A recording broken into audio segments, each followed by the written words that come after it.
Hello everyone, welcome. Long time no Otome game review. Not gonna lie, I'm feeling a tiny bit nervous because it's been so long since I've done like one of these presentation things, if you can call it that. Also, as is always the case, I will be putting timestamps of when I actually start the review, as well as, like bits that people may want to jump to in timestamps in the description below. So that will be done maybe a few hours after this has stopped going on. I tend to add the timestamps as soon as possible so people returning can like kind of just jump to it, because I know it's a bit boring listening to me ramble for like the first 5-10 minutes or so. But I just like to wait just in case, just so that people actually come along. But it's the same format as always. I'll be going through my slides, and after each one I'll probably look at the comments, the chat, to see if people have any questions or not, and if there are, I'll answer them. If not, that's fine. Remember, this is a spoiler free thing, so try not to say any spoiler stuff if you have already played this game. And I think that's kind of it, really. I'm just gonna wait a little bit. I think I've shared on here. It's a bit weird. I'm not used to seeing my face huge. Normally I'm a tiny square in the corner, so it's just been way too long. I think I've not sure if people are arriving or not. It's sometimes hard to tell. Let me check.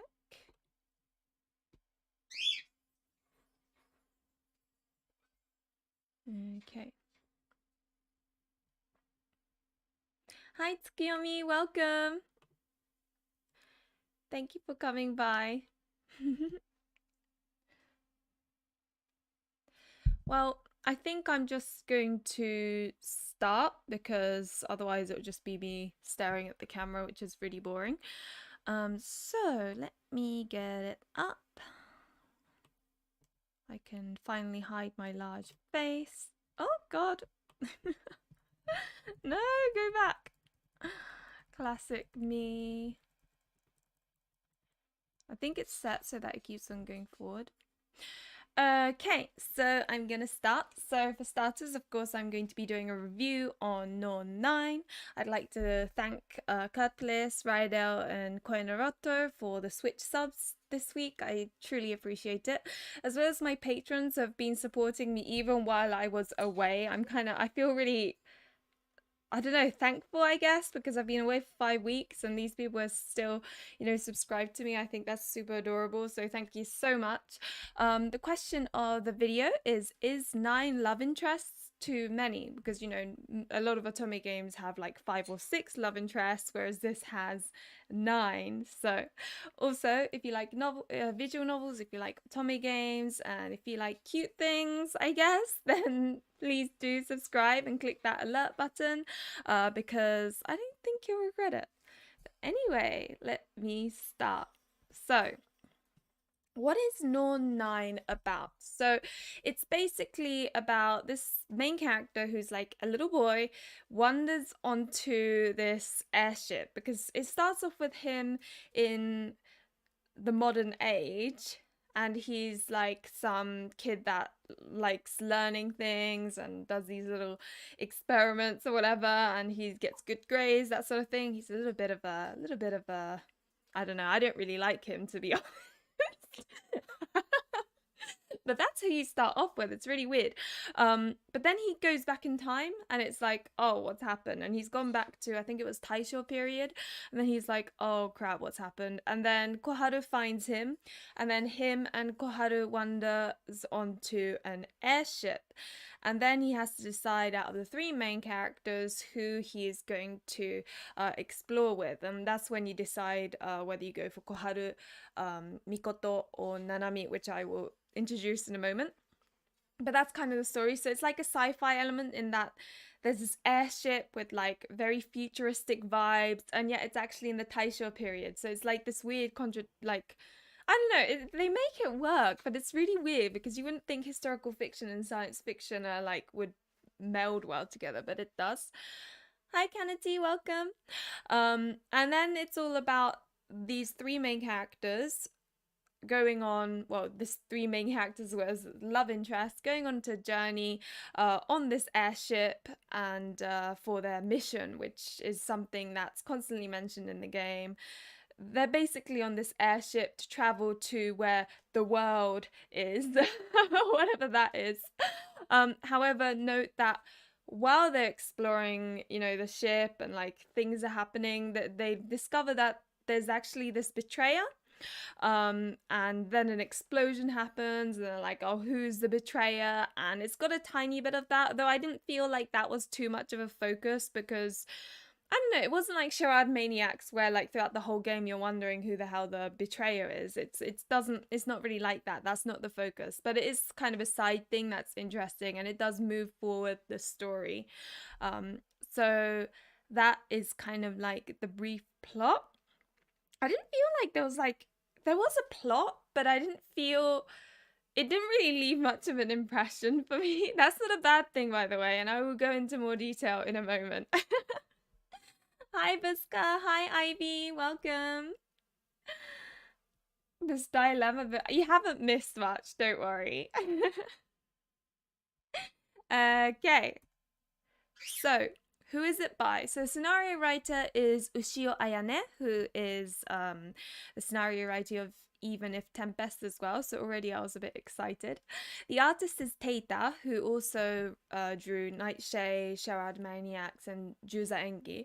And then the Satoi, like chibi ones, are by Satoi. But it's really weird because I guess artists evolve, because I felt like Norn9, the characters looked a bit like completely different from Charade Maniacs, but a little bit similar to Nightshade. So I personally preferred the Charade Maniacs art style. But yeah, and it's by OTOME and Idea Factory. System, so length was about 45 to 60 hours. It depends obviously whether you listen to the whole voice acting or whether you skip, or you know, whether you skip through characters you like or don't like. There are three main characters who are all voiced as well, which is personally I really enjoy that, but you can turn the voice off if you don't like main characters voiced. There are 9 love interests with love and tragic endings. Some of them have like a bad ending as well, but I felt like, yeah, the main endings were the love and tragic love endings. There is skip read, thank God, as well as love cat, so you can tell when you've picked the correct option, so to speak. And there is a skip to next option as well, which initially when I played it, I was like, oh my God, they don't have a skip to next option, but it was actually like, once I looked into it, yeah, it was that. There are also mini games, if you can call it that, as well as bonus stories that you can read after you've completed the route. As I said earlier, there are 3 heroines. Koharu, who is voiced by Ayumi Fujimura, Mikoto, who is voiced by Ayahi Takagaki, and Nanami, who is voiced by Asami Seto, and the annoying original main character is Sorata, who I've put in a tiny little square because I don't really like him. And he is voiced by Atsushi Abe. Now, each of the main characters have respective love interests, which I will go through in a moment. And I think it kind of worked because 3 love interests really had good chemistry with their respective main characters. So I feel like this kind of was a better system compared to when you have 9 love interests with only 1 main character, where either the main character kind of has to change in personality to fit and make that chemistry work, or there needs to be like either that or it doesn't work as well as others. Like, you know how some characters you're like, oh my God, they're meant to be together, while others you're like, It doesn't feel as smooth. It's a bit like that, but when you've got three main characters, it kind of works in that every single main character, they all kind of have good chemistry, and that's something I really liked about this game. And they all have distinctive personalities, so you probably at least like one of the main characters. And yes, they are all really adorable. So of course I'm going to talk about them. So you've got firstly Koharu, which is my favorite main character. She is just, oh my god, she is adorable. No, I don't think any OTOME main character has made me like so happy and like, oh, as much as Koharu has. Bless her, she really is kind of clueless, but like tries her best in every single way. She's extremely sweet and kind, but like she believes in everyone. And because she's so innocent and believes in everyone and thinks the best in everyone, no one can win. Like even the characters that are usually a bit like mean or a bit of a trickster, it doesn't work on Koharu because Koharu believes them like genuinely, and then they feel a little bit guilty inside. It's actually quite funny. But yes, just simply adorable is the best way to put it. Oh, she's adorable. And there are so many scenes that made me laugh because of how like it's just it's hard to explain without spoilers. So but there are lots of scenes where her innocence and gullibleness really does make you laugh.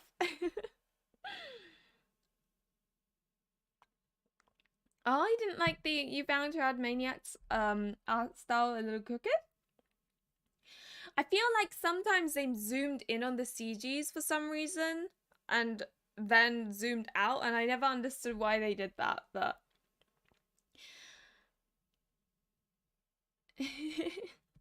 so you like Norn9 as well, that's good. But yeah, they're all voiced, which is also nice. The second one is Mikoto. She is a Tsun girl. She's from a distinguished family, so she's very ladylike and, you know, is just kind of a role model for Koharu sometimes. It's really sweet. Her ability is so... Oh, I forgot to mention one of the most important parts.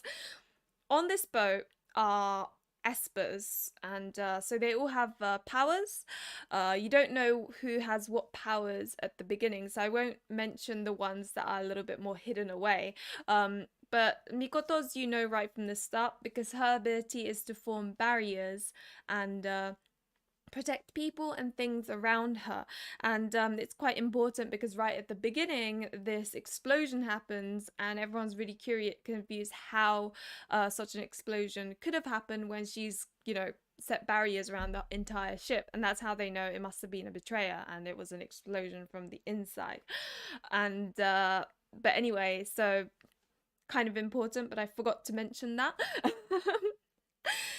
Anyway, so Mikoto is also really hard on herself. I think the problem is she thinks I need to protect everyone, I need to protect things, and everyone's, you know, her parents had put pressure on her, so now she puts pressure on herself, and it's quite painful to, you know, witness how hard she's trying all the time.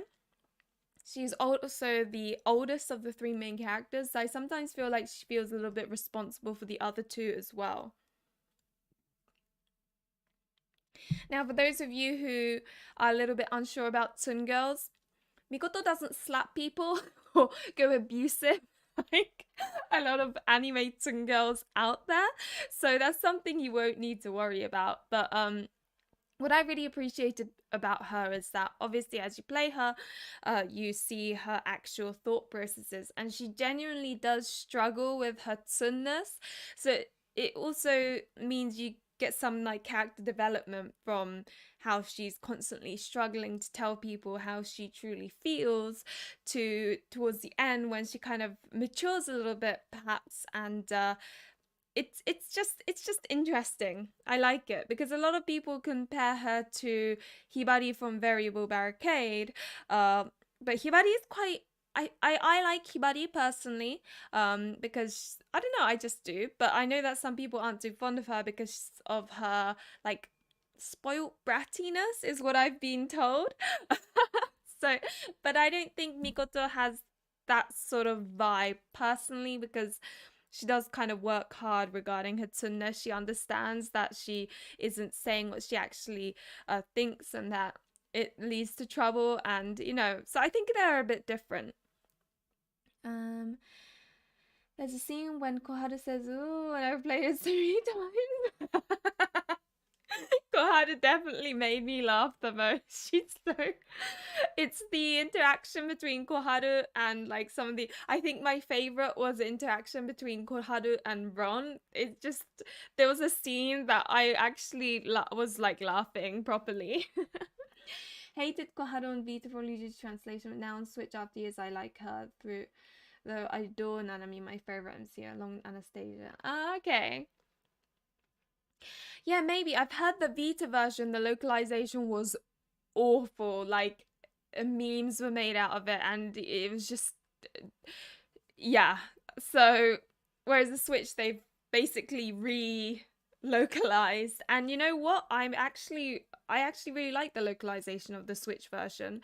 And I think it was Ann Lee that did the localizing, and I feel like our brains work in the same way, because when I was playing this, so often the voice acting happens and then the text appears, right? So when I hear it, I kind of sort of guess what it will say in English before it comes up, and so many times it was such a match that I was like, oh my god, this is amazing. I loved it. But yes, Mikoto is very much an ojo-sama. Hi Adabani, welcome. Third main character is Nanami. She is a very rare main character in that she's a kudera main character, and you don't get that very often. So it was actually I felt it was very refreshing.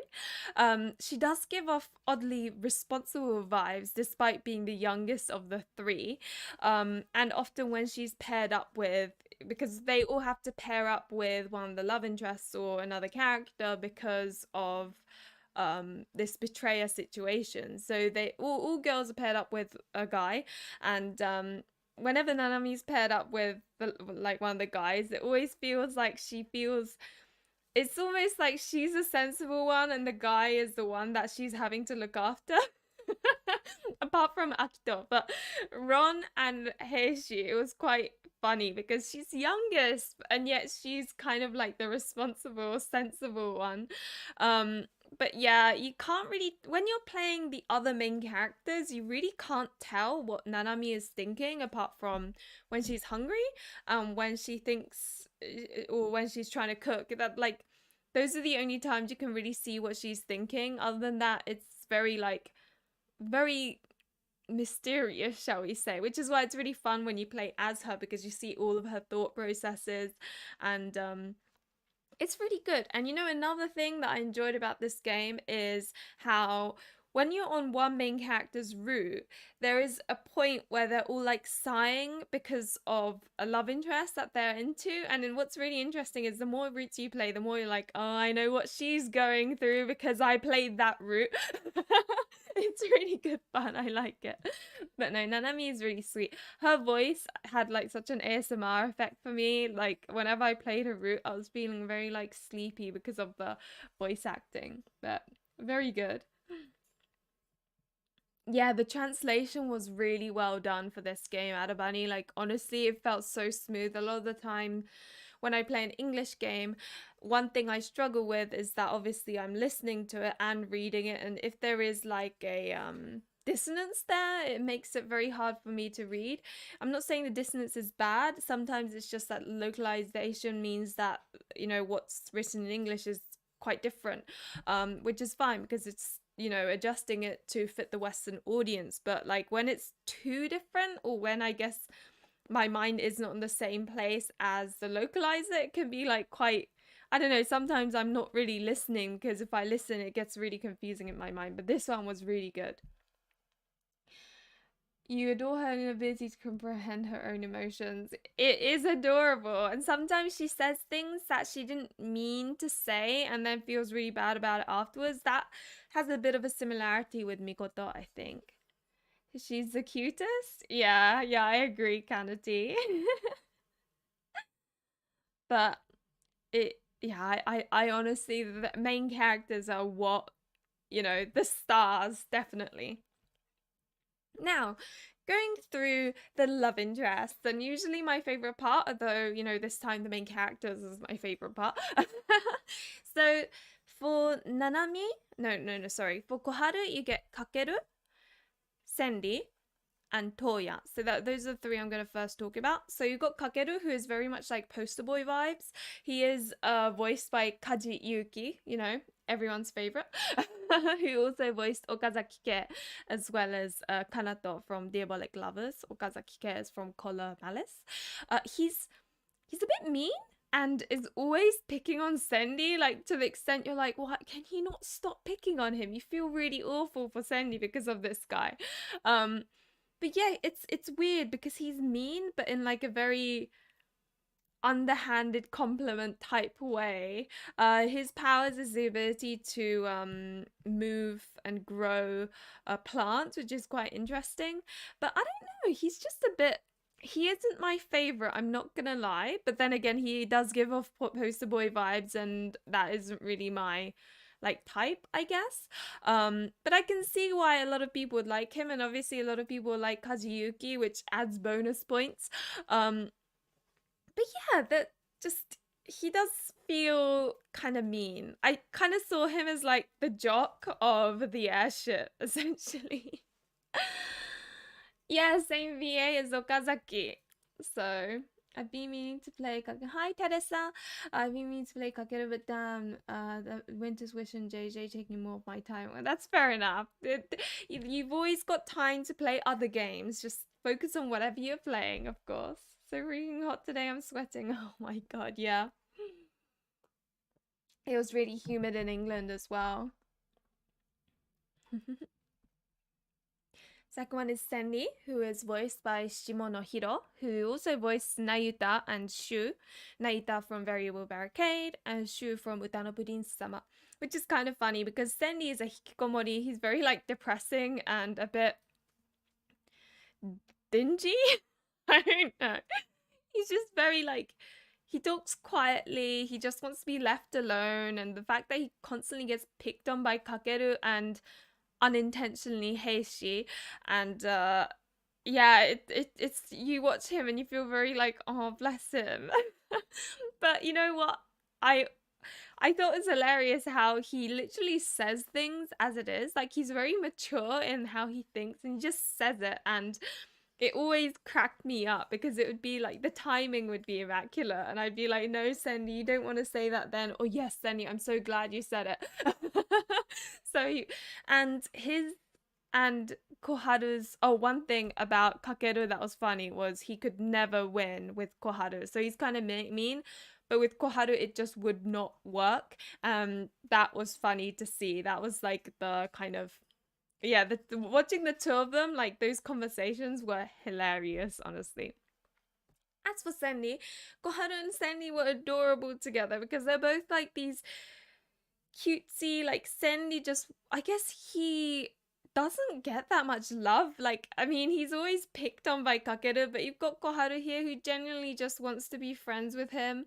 And I think for Koharu, I think I liked her and Senri the most. That's the couple I liked.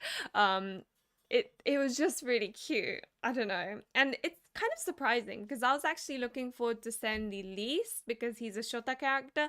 I don't really like the younger looking characters. I don't know, they just don't appeal to me. So I was actually like not looking forward to Senri at all. But seeing the relationship between Senri and Koharu, it was worth it. I enjoyed it, and I am glad that I enjoyed it. Hi, Tamago, welcome.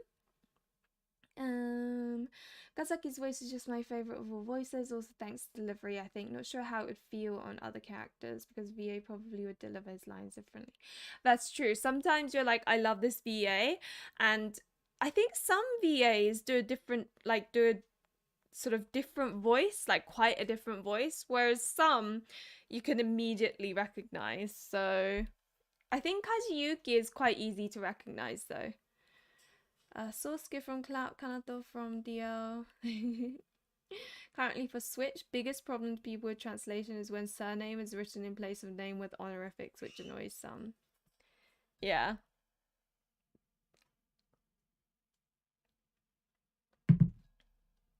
Third one is Toya, who is voiced by Sato Takuya. I couldn't really find like a local. It could be that I didn't do enough, searching, but I couldn't find like a localized Otome game character. But he voices Conrad from Fire Emblem Echoes, I think, and Shuri from Angelique Luminaries, which is a Japanese Otome game by Ruby Party. That's it. Ruby Party. Yeah, so those are two. They kind of look similar to Toya, funnily enough.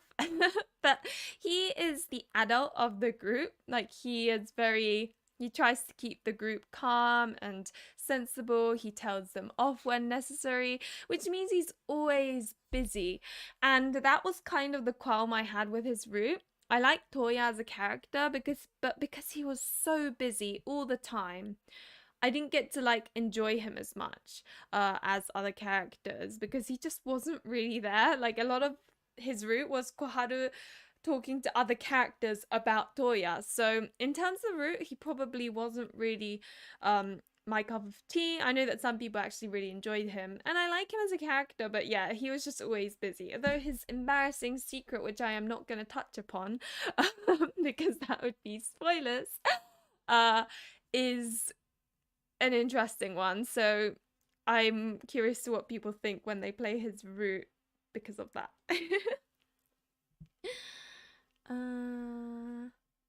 Yeah, Kaji has a YouTube account. I think he did like a whole series on Tokimeki Memorial, which I thought was pretty cool.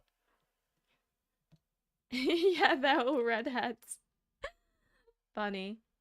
So the next three are the love interest you can play when you pick Mikoto, which is Sakuya, my favorite, Itsuki, and Natsuhiko. And I'm not gonna lie to you, I think Mikoto got the best selection because I liked every single one of these characters. Sakuya is my absolute favorite, probably followed by Itsuki. But it's Sakuya, oh my god. It was so beautiful. His route, I loved it so much. He's a childhood friend, and as is all childhood friends, extremely protective of Mikoto. And he's a bit prince-like because I guess he's from a distinguished family as well. So both Mikoto and Sakuya were like from rich families. They grew up together. Sakuya was a bit more like feminine, I guess, whereas Mikoto liked being outside more, that sort of thing. I won't say any like too many details, but the relationship between them is a lot more complicated than it seems. So I think that's what I liked so much about his route. And he's voiced by Saiga Mitsuki, who also voiced Saiga Mitsuki is actually, I think, female, and she voiced Link from A Link Between Worlds, which I thought was quite interesting. But yeah, I think his route was I thought it was really pretty and beautifully written. I actually liked the good ending more than the tragic ending. He's just so pretty. Honestly, I liked him so much. The relationship between him and Mikoto, it was just so complicated, and I love complicated relationships. So pretty. Anyway, I'll stop fangirling. It's not gossip. It's actually yeah, it's a woman that voice acts Sakuya. I don't know her gender, but yeah, as in her sex is woman. I didn't really look into her gender, so I'm not entirely sure about the details, but she is like, her voice is, Link doesn't really talk, but he does the noises, if you know what I mean. Oh dear. You didn't. Oh, I see. So it actually affected you knowing the voice actor beforehand. That's interesting. But yeah, so the second one is Itsuki, who is voiced by Kouji Yusa, who also voiced Harada from Hakuoki. He is a total flirt and womanizer. Like in every single character route, he will appear as and like flirt with the main character. Like if you're not into that, you'll probably find him annoying. But look how pretty he is. So I could let him off. But yeah, he is very flirty and a complete womanizer. Like honestly, always bothering the girls, and naturally because of that, Sakuya doesn't really like him, and he's always like trying to swat him away, saying that he's worried that some flies are gonna come and get close to Mikoto, essentially. Talking about Itsuki. And yeah, the interaction between Itsuki and Sakuya was also quite amusing. Like this game had quite a lot of comedic moments, despite having the angsty bits as well. So I actually really liked that. Yeah, Link grunts, exactly. This lazy vibe. I really like Sakuya. He was so pretty. But yeah, and I think Itsuki route wasn't what I had expected, but his tragic ending has got to be, I think, my favorite in the whole game. When the way things unfolded, I was like, oh, this is too good. As someone who loves tragic endings, that was that was sweet. I loved it. But yeah, so that's Itsuki. Then you've got Natsuhiko. Natsuhiko route is actually locked. Well, there's a couple of routes that are locked, which I'll go into a bit more detail when we go to recommended order. But Natsuhiko is voiced by Ono Daisuke, who also voices Subaru from Brothers Conflict. And yeah, I like Natsuhiko as well. And yes, Itsuki and Koharu was funny because Koharu is so innocent and Itsuki just didn't know how to deal with it. It was just so cute. Hi Lauren, welcome. It's good to have you pop in. But yeah, Natsuhiko is a Kurere Ore-sama hybrid, which is, so I love Ore-sama characters. So, and there was some, so there, when Mikoto learns, well, okay, I'm not gonna say anything. I was this close to saying something that happens in his route that isn't like major spoilers, but managed to close my mouth because anyway, the Ore-sama in Natsuhiko is actually quite prominent from the beginning, and I knew I'd like him because of it, because I love Ore-sama characters. And you don't get many Ore-sama characters in localized Otome, at least that I can think of, so it's nice. He is very stubborn and struggles to admit his own feelings, which is a like similarity with Mikoto, so I guess they kind of understand each other in some respects. But there was a lot of clashing going on naturally, because Natsuhiko just kind of, he isn't one of the characters on the airship, so you know, naturally there is none of this living together, getting to know each other, that stuff prior to her encountering Natsuhiko. So it's interesting. And he is kind of like this techie guy. He can make things. He can make guns, for example. He flies his own little airship thing, and yeah, he's just a really masculine and manly character. And I'm not gonna lie though, by the 9th route, I was kind of getting burnt out, so I didn't enjoy him as much as I would have liked to, but there are some really, really funny moments. It made me laugh so much that I actually recorded it on my Switch. It's very rare for me to actually take screenshots or record things on my Switch, but I had to record those parts because it made me laugh. I'm not gonna say anything more though, because I don't like, it's still a spoiler. It's minor, but it's still a spoiler. So an Ore-sama is basically one of those like arrogant, thinks he's the best, behaves like high and mighty almost, but usually it comes with a little bit of childishness, and I don't know, it's just kind of cute because I don't know, there's just something about it. I'm trying to think of another character that has Ore-sama vibes, but it's really difficult because there just isn't any I can think of from localized genres. But yeah, they behave all high and mighty. I think it's better when they're a bit of a himbo, because the himbo Oresama mix is great. Unfortunately, Natsuhiko is not a himbo; he's more of a kudere. But yeah, no, my favorite trope, I'd say. Entitled prick. Yeah, higher than that. Yeah, exactly. Because Oresama is like a term that in Japan you would use to refer to yourself if you think very highly of yourself. He doesn't refer to himself in that way, but. So, moving on to Nanami's characters, you've got Heishi, Akito, and Ron. So, starting off with Heishi, he is the game's puppy dog, like super energetic, super puppy, can't keep his thoughts to himself, quite literally. And he truly is what you see. Like, honestly, no character is as simple and straightforward as Heishi is, and it's really sweet. I think he's adorable. And he is voiced by Yoshino Hiroyuki, who voices Debito from Arcana Famiglia, and what's his name again? He's from Hakuoki. I forgot his name, but he voices him as well.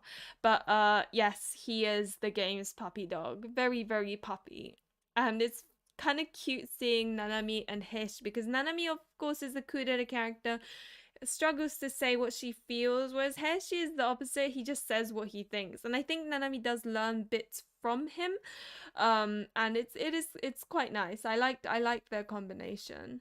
Yeah.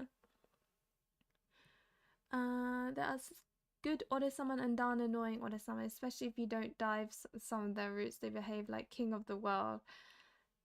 Yeah. I think I like the himbo Oresamas because they make me laugh. Like, think of, if any of you have, I'm sure a lot of you have watched Hanayori Dango. Tsukasa is like a himbo Oresama, and that's like my favorite trope. Akito is very pretty. Oh my god, Buska, how have you predicted my slide? Oh, dear. Oh my god, you're so right. Here she does look like Otaro from Winter's Wish. That's so fun. But he is really fluffy as well. I just want to do this to his hair. I don't know. Is that weird? Next is Akito, who is voiced by Sugiyama Noriaki. Guess who? Yes, Sasuke. Like, you hear him and you immediately like, that's Sasuke. But he is a tomboy. And like in the kind of aggressive kind of way.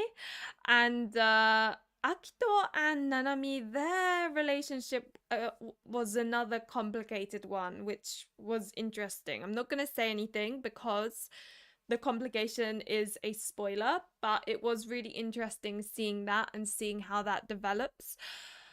And he is amazing at cooking, which Nanami is terrible at cooking. So it's quite funny watching him, try to cook. Nanami comes along, tries to help him. He's like, no, go away, because you're going to ruin my food. And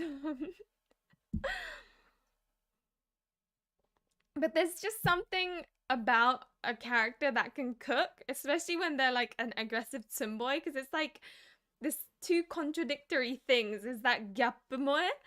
I love it so much. And yes, Sasuke is that you. He really, like, if you close your eyes and just listen, it's like listening to Sasuke. So if you want Sasuke to whisper sweet things into your ears, I would play Akito and close your eyes. But yes, he also voices Teru from Even If Tempest, which is another really fun game. I have Actor, he looks nice, amazing at cooking. I found my guy. That's the thing. Amazing at cooking is like one of the best traits in a guy, 100%. Last but not least is Ron, who is voiced by Sugita Tomokazu. Sorry, I thought I hadn't like changed it, but Sugita Tomokazu, who also voices what's his name? Professor something from Buster Fellows, the psycho psychologist, I think, as well as Kuroba from Olympia Soiree. And Ron he's actually quite special because I've never come across an otome game character that I felt was so like creepy. Like, they managed to make him so creepy. Like his laugh, honestly, it was like this.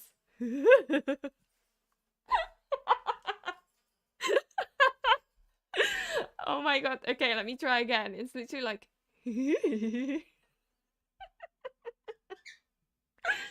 but like you'll know if you play it. It's this really really creepy laugh. And it just left such a strong impression. And yeah, he managed to make me laugh time and time again. I always felt like he's comic relief. Like people told me that Don is like really dodgy and all of this, and so I was expecting something extreme, but I feel like maybe back in the days when Norn9 was one of the very few otome games that were localized, Don was really like a bit extreme. But I feel like now that we've had like Yang from Pio Fiore and Tomomori from Birshana, Ron feels very tame in comparison, but he is really creepy, and I think he's very unique in that sense. I really like Ron. I've heard he's a bit of a Marmite though. Some people are saying you either love him or hate him, but I think I'm very like, I kind of just like him. He's cool, but yeah. As much as Tiro is now face of dateable adult Sasuke, Akito is very much dateable young Sasuke. That's going to make me laugh. Oh, you're not into Sasuke. I was more of a Naruto fan. I didn't really like Sasuke, if I'm to be completely honest. But I'm aware there are a lot of Sasuke fans out there. I like Kakeru for the VA, but Akito is also my other fave, and I'm starting to see trends. Oh yeah, yeah. So he likes sons, basically. I'm weird. I prefer he call me an idiot, which he often do. I'm the worst weirdo when I go kya every time it's in their character. So you're kidding me. That really gave me Kakashi vibe as we are about Naruto, but it's just that aloof vibe. You love it. Hey Toshiro, welcome, and I'm glad you like Ron. I think he was very funny. I thought he was really funny. I liked him. Ron wishes he could be Yang or Tomori. There is something he says in Natsuhiko's route to Mikoto that stays with Mikoto, and I won't say more, but it's the scene that made me laugh most. Now, recommended order. I would say like go to Otome Kitten's recommended order if you really want, something very structured. How I played, so I based my order kind of on Otome Kittens, but I went Heishi, Senri, Kakeru, Sakuya, Itsuki, Masamune, Akito. And Ron and Natsuhiko are locked. I think Ron you can only play once you play one from each group. I basically just went from ones I'm like not that interested in to ones that I am plus locked, because I was told that you should play Akito towards the end as well as Masamune, which I kind of can understand sort of why, because there's a lot of plot stuff in Masamune and Akito. How I wish I had played is Kakeru, who I wasn't too fond of, Heishi, which he's cool, I liked him, but Senri, which I thought the relationship between him and Koharu was adorable, Sakuya, Itsuki, which I wish I could leave until last because they're both like my favorites, but hey ho. Masamune, Akito, Ron, and Natsuhiko. But honestly, if I'm to be completely honest, I don't think it mattered at all. I could have played it in any order and I probably would have felt the same way about every single character. But if I did make notes while playing the game, just because I do that, and I did sort of note to play Sakuya before Toya, Senri after Kakeru, and Akito after Itsuki. So as long as you follow those rules, I think like whatever route works. That's my honest thought, you know. He's definitely can, that's for sure. Yeah, Senri is one you should play early on for story reasons. Itsuki's one of my faves, so I loved Itsuki as well. Ugh, his bad ending. I know I keep on talking about it, but so another element to this game is there's like a mini games shop thing. So every time you complete a route, you get points that you can spend on the shop. The shop has bonus stories, which gives you one CG per character, and they're quite fun. I haven't actually finished reading all of them because I'm not really much of a sucker for bonus stories, but they're actually quite thorough in, it's not just like a silly short bonus story. It actually is like a section of their life, and it's quite well written, and I was impressed, to be honest. So for those who like FD like content, you would love the bonus stories.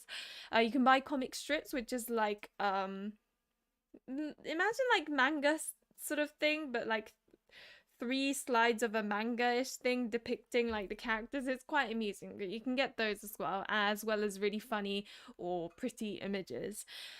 There is a mini game. I say it like this because it isn't really a mini game, but it allows you to win or lose points.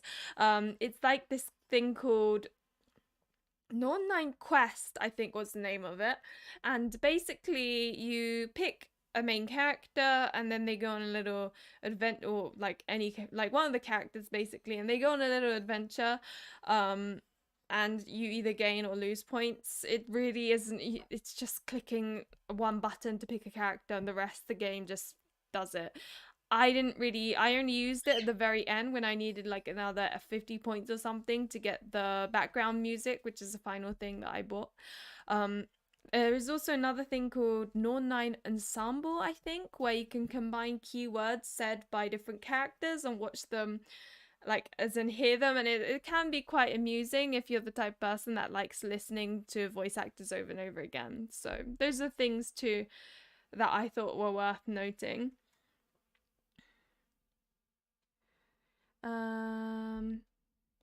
It looks so cute on the thumbnail, so colorful. Thank you, Kennedy. I appreciate it. Oh, you like the comics, Tsukuyomi? Yeah, they were. I thought they were quite good. I found them quite funny as well. And some of the photos that you can buy were hilarious. Who voiced Hyoko's? That's a very good question. I don't know. I'm also really confused where the Hyoko's came from. There are a lot of things I'm still confused about in this game, and hopefully they kind of cover it in Last Era, because I don't know. But anyway, who would I and would I not recommend this game to? So I would recommend this game to people who enjoy slice of life elements in an Otome game, as well as angst. I felt like there was a lot of, you know, watching the lifestyles of the character, because obviously they're all traveling together on this airship until they get to the destination where they're being told they need to use their powers. So though there was like an underlying plot, I felt like a big chunk of it was this slice of life part, as well as like the angsty things that happen in between. But if that's something you enjoy, then this game is perfect for you, because and to be honest, even if you're not huge on the slice of life kind of genre, you probably will enjoy it thanks to the plot bits that are kind of intertwined between, if you know what I mean. So that's who I'd recommend it to. I'd also recommend it to those who like voice main characters. It isn't very common to have main characters voiced in Otome games, so personally, as someone who doesn't self-insert and just kind of plays the game as if watching two characters fall in love and like seeing their smiling, voiced characters are big plus. I love voiced main characters, but yeah, so obviously if you're like me, then this is perfect. I would also recommend it to those who want to experience being on a long journey with a group of people. Like, honestly, it felt like I was on a field trip. Like, you know how in school you had to go on field trips? It kind of reminded me of that, but a fun version, because like you've got all this interactions between the characters. It felt very like, in some situations, kind of like a found family trope. And the girl friendships. Honestly, it was so cute watching them talk to each other about problems, and it made me think, oh, I want to be in a girl friendship group like this. Like, it was so cute, and I love that so much. So I'd recommend it to people who like that sort of thing as well. And finally, I recommend it to those who want to know how kudere and tsundere characters think, because obviously you've got three main characters, two of which is a tsun girl and a kudere girl, and you know, as I said, when you play from another main character, what you see versus like what they're actually thinking, it's actually quite different, and it is very interesting to see that difference. So if that's something you're interested in, then I would recommend this game as well. I would not recommend this game if you aren't fond of main characters with strong personalities. So if you want to self-insert, I guess I totally understand that you wouldn't want a main character that's too strong and like, or have a really, you know, characteristic personality, because it might get in the way of like kind of immersing yourself. So that's something to note. If you're looking for something short and sweet, this is also not a game for you, because there are 9 love interests. And it's not like Paradigm Paradox where they keep the, you know, routes short. Every single route is actually substantially like, I don't know, it's actually quite bulky, as if, you know, you're playing any other Otome games. So, and I personally thought that was quite sort of surprising, because I was imagining all the routes to feel rushed, but none of the routes really felt rushed to me. They felt very, you know, well paced, all good, and definitely not short and sweet. So yes, if you're looking for something that you want like as a snack almost, I would probably go to like Voltage or Paradigm Paradox or Variable Barricade, where you've got like fewer love interests, or each route is quite short and sweet, because yeah, this definitely isn't. I also wouldn't recommend it to those who want characters to look manly. Like, if you're really bothered by certain art styles and you want the characters to look really manly, then I wouldn't suggest this, because like, I really like manly characters. I really like them when they're like big and muscular and like indie otome game style big. Those kind of characters are the ones I personally like. But Norn9, I feel like the heads are a little bit like on the larger side, so they feel a little bit more like, they look a bit more young, like teenagery, which I guess they are. Well, quite a few of them are like old teenager, like 18 plus type of thing. But I don't know, I just felt like there are some CGs where you see a little bit of skin color, and they just, I don't know, their bodies just aren't muscly enough for my liking, I guess. And if you're like me and that is something that really matters to you, then this may not be a good game, because like, I don't know, I just think they're too skinny basically. But that's my personal preference. Perhaps you prefer the skinny looking characters. Anyway, I would also not recommend it to those who aren't really into like the sci-fi vibe, because this does give off like really sci-fi-y feelings in many regards. Like, there are sort of fantasy-ish elements, but I'd say like the majority of it felt very like you're in an airship, you're like the main character end up going back in time, like all of that sort of thing. It felt very like sci-fi. So yeah, if that's something you're really not into, then I wouldn't recommend this game either. Cute knife chicky. Yeah, I just got that from Google. It was like a meme. Sometimes I'm like, I want to, you know, fill in the space, and then I'll just plaster an irrelevant image. What's the last era later this year? I know, right? Last year is actually released like 2 days after my birthday, so I'm like,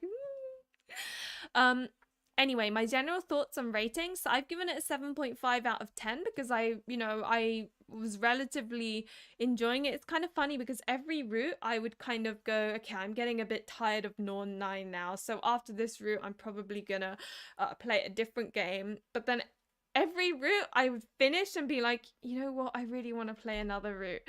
And it would just keep on going. So I did really enjoy it, even though there are some things that happen that I'm really confused by, and you know, several things like unanswered questions, I guess, like, what the hell are Hyoko? I still don't know what the hell these Hyoko things are, and by Hyoko I'm talking about these little things. They're also on the ship, and they're kind of a bit like floor staff almost. I don't know. It's really weird. They're really cute though, but I still don't know what they are. And yeah, I just have loads of questions. I really like the main characters and the characters. They all had different personalities, and seeing them interact with each other, it was really nice. And like the story was decent as well. So I really do like this game, but there are some things where I'm like, but what about this? And what about that? And why is that person this? Like, there are loads of questions that I would like answering. Hopefully in Last Era, I don't know.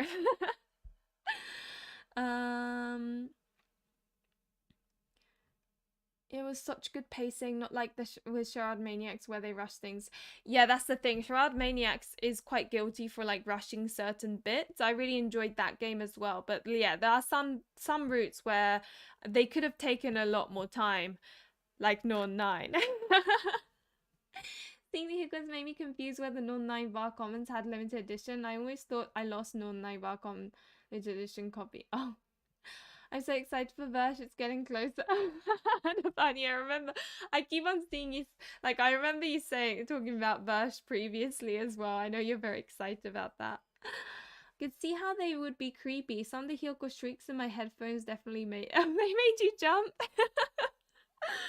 I'm still confused why Akito doesn't like Hyoko. Like, he's so scared of them, and I don't understand why. Like, they're so cute. But anyway, so my final verdict, story-wise, I'd give it a 3 out of 5. I don't feel anything like too strongly about it or like negative. It's very much like I liked it, I guess, if you know what I mean. The characters, 4 out of 5. I love the main characters. They carried every single route, and you know what it's like. If you like the main character, you're probably gonna like the game because the main character is what you see like all the time. And all the characters, there were none that I really didn't like. Normally there are like 1 or 2 that I'm a bit about. In this one I pretty much liked all of them. One that was frustrating was probably Toya, because he was always busy. He was never in his route and it made me sad.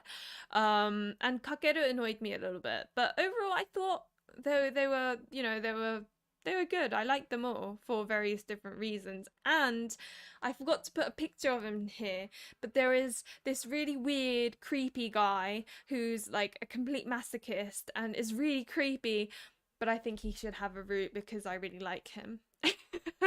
He's called Seto and he appears in Natsuhiko's route quite a bit.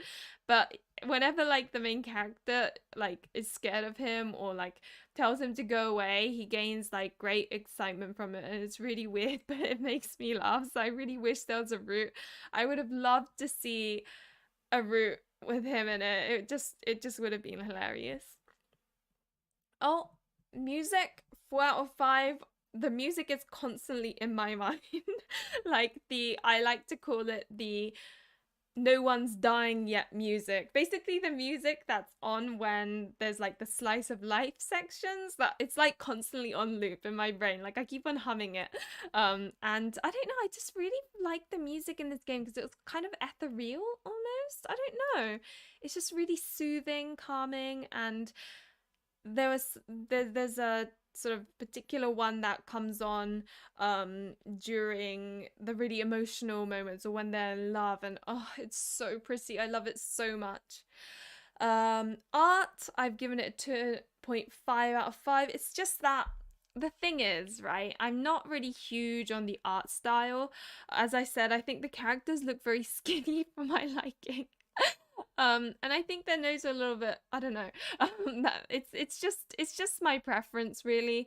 I'm sure there are many others out there who really like the art style of this game. It's a bit like Dairoku, Ayakashimori, and Bad Apple Wars. That art style is extremely distinct, so you get people who really like it and you get people who really don't like it, and it's a bit like that.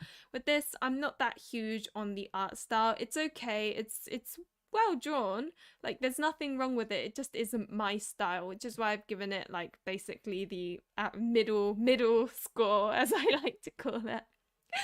As for the amount of romance, I felt like there was about 75% in that. I think they all had some sort of kiss scene or another, which is a bonus. I love that. Some characters get a little bit steamy, like Mikoto got very lucky in that respect. And there are some things that happen that are quite like, I don't know, I thought it was nice to see, and very romantic and done quite tastefully, I would say. So I think yeah, it was quite romancy and lovable. I wouldn't say it's like, you know, super steamy or super pure. It's none of the extremes. It's just, I'd say it's just about right. Yeah, yeah, 75% I would say. Hi Vince, welcome. I'm about to finish, but I'm glad you're able to pop by at least. Let's see. I could see how they would be creepy. Oh yeah, I've already read that. I did a blog about him. Oh, who did you do a blog about? What, the Akito and the Hiyoko? Because of childhood trauma, he's terrified as a little kid. He got struck. I don't remember how long with Peacock. Sorry? Did you make that up, Buska? Honestly, Akito, he's so scared of Hiyoko, and I don't know if they covered it in his route. If they did, I don't remember it, but it makes me laugh. This is why Akito lose his S seeing any bird. Kakeru and Koharu. There was one really good scene. Yeah, there was one really good scene that I felt it would definitely like make your heart beat and stuff. It was nice. It's not like Olympia soiree, or like it's not a kind of bedroom scene, so to speak, but there was something that happened between Kakeru and Koharu which I thought was really romantic and really, I don't know, I really liked it. I thought it was really cute. But yeah, so I think that's it. If any of you have any questions, I am more than happy to answer them. It was about how he deserved the root. I think it wasn't his name Setsu, the really weird, creepy guy.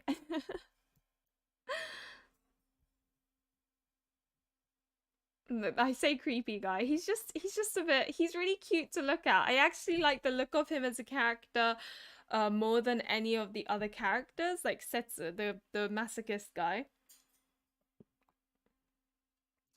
I wonder if he's a root on Last Era. I've got to search it up now. Let's see.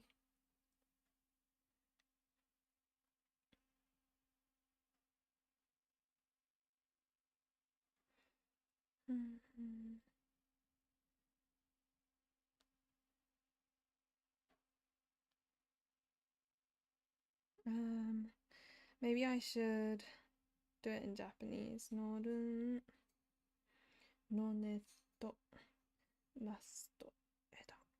Ida.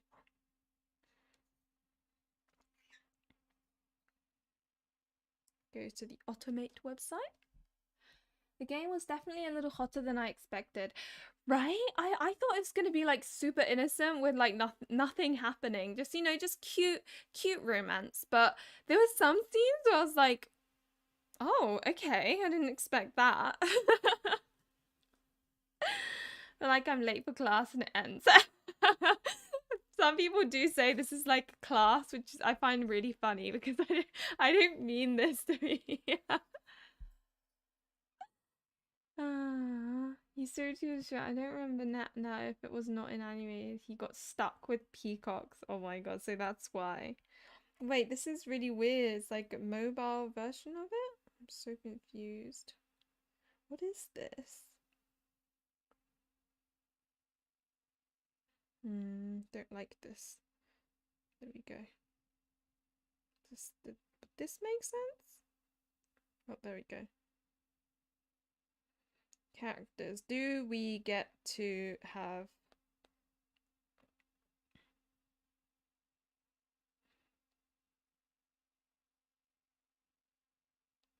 I'm trying to see if they're like...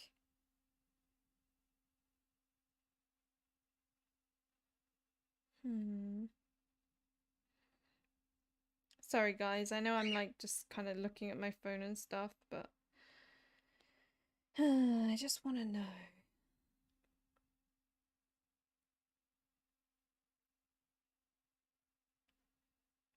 Oh, okay, so in Last Era, you've got,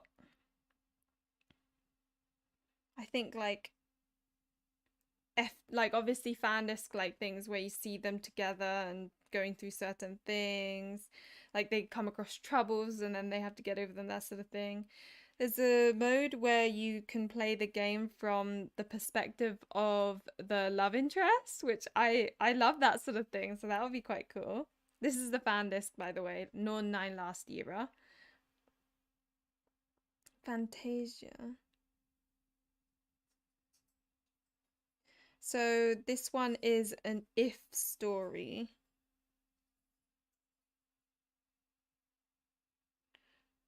An if story? Who with? Does that mean we get a Setsuru?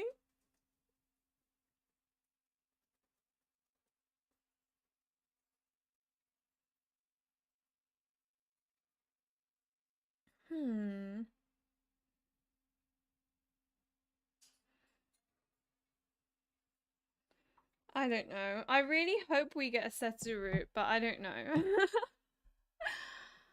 Imagine popping up for class right when it's about to end. Guess remedial classes for the late student. I'm lecturing you on OTOMEs? Oh my god. See, there are those bad endings. Like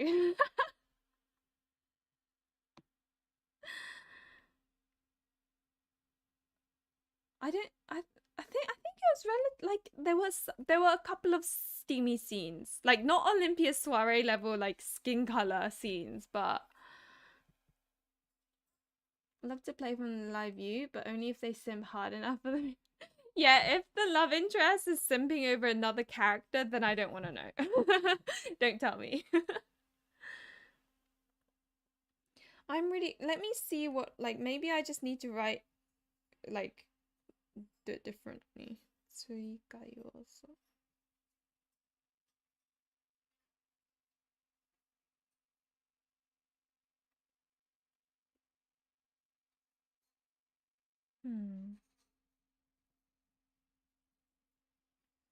Let's see. Don't think. Apparently there's quite a lot in last era, even though it's a fan disc.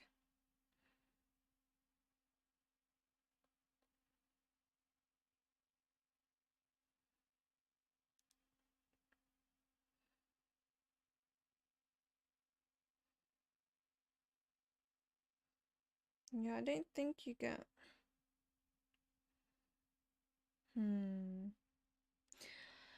I don't know. I don't think we get a Setsuru. I really wish we do because he's really cute. It's a bit like in Even If Tempest. I wish they did a Conrad route. That's all I asked for. That's all I asked for and they didn't give it to me. I'm very disappointed.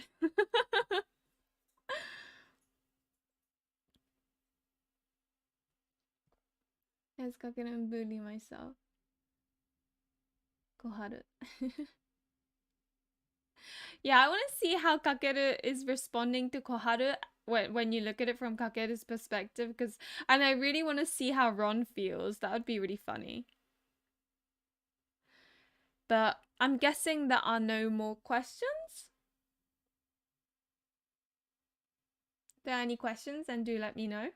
If not, I will end this lecture. It's not meant to be like that, but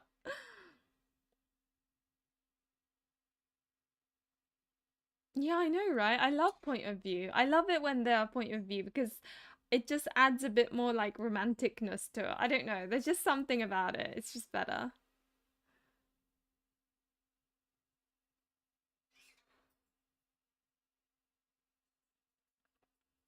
It's because Buzzcut, Olympia Soiree is like the steamiest localized Otome game out there. Like the amount of skin color you see in that game, nothing beats it. Although personally, I felt Cupid Parasite was more steamy in that it wasn't just relationship, oh my god, everything happened. It was like there was constant like innuendos, descriptions, like it was very like over a long period as opposed to just like suddenly. Oh my god, imagine a Tommy College major, that would really would be funny. I'd like to think I'd ace the exams, but I feel like I wouldn't.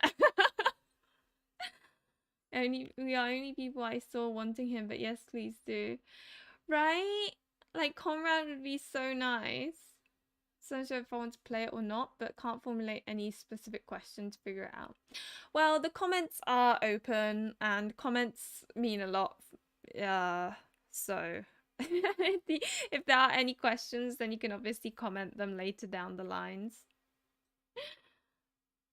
Remedial class for late students. Some characters need POVs though to really show how they feel. Yes, especially like the kudeta characters, it's just you can't understand them. Like Nanami, I didn't understand or I couldn't tell what she was thinking at all when playing other characters. That's why it was so nice to have her as a main character so you could see what she was thinking and stuff. But anyway, I'm gonna end this stream here. Thank you so much, guys, for coming along. It was really fun. I'm thinking of potentially streaming 9 RIP on Twitch on Tuesday. I will be voice acting, if you can call it that, the main character parts, as well as like translating as I go along. So I think that would be really fun. And then I will then put that Twitch stream onto YouTube, but then after 3 days I'm gonna make it members only. It's not that I want people to become members or anything like that. I'd rather you went on Twitch and watched it for free, but I'm honestly doing this so that I can avoid copyright strikes, basically, because OTOME isn't going to pay money to see if I'm, you know, because otherwise I'll get copyright strikes. Brothers Conflict is an example of where I got like multiple copyright strikes. Kayla suffered from copyright strikes with Brocon, so that's why I'm doing this. But it will be available on Twitch for free for 2 weeks, so just watch it then, and then you won't have to become a member, just so you know.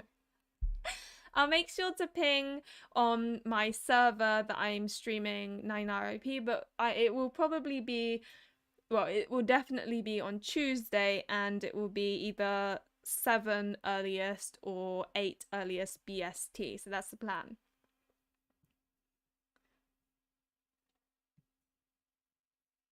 That's fair enough, Buska. Thank you, Teresa. お疲れ様でした works. But anyway, thank you guys. As always, guys, remember to like and subscribe if you enjoyed the content, and hopefully I will see you in another one of my videos or streams. Bye!